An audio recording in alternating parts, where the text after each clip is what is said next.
ஒரு சரித்திரம் இருக்கிறது. அது உலகத்திலேயே உண்டான ஒரு சரித்திரம். மாற்றம் என்பது மட்டும் மாறாதது அப்படின்ட்டு.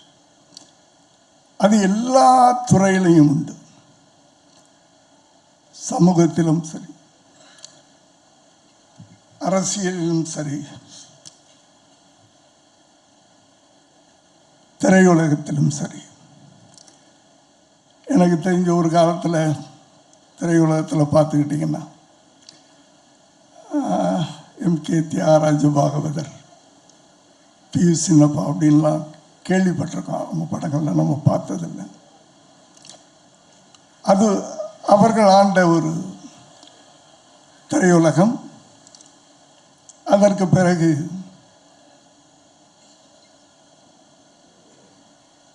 எம்ஜிஆர், சிவாஜி, இந்த அடுத்த தலைமுறைக்கு மாறிக்கொண்டு வந்தது. அதற்கு பிறகு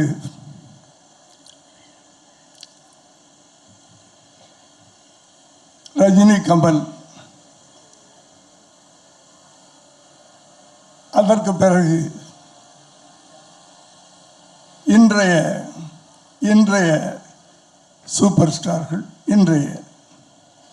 இப்படி இந்த மாற்றங்களை யாராலும் மாற்ற முடியாது. அது காலத்தின் கட்டாயம். ஆகவே இந்த மாற்றத்துக்குரிய இளைஞர்கள் வெற்றி பெற வேண்டும். ஏனென்றால் இந்த இளைஞர்களும் சரி, தமிழ்நாட்டில் இருக்கின்ற மக்களும் சரி, ஒரு மாற்றத்தை விரும்பிக் கொண்டிருக்கிறார்கள். அந்த மாற்றம் இந்த திரைப்படத்திலும் நிகழ வேண்டும் என்று வாழ்த்தி விடைபெறுகிறேன்.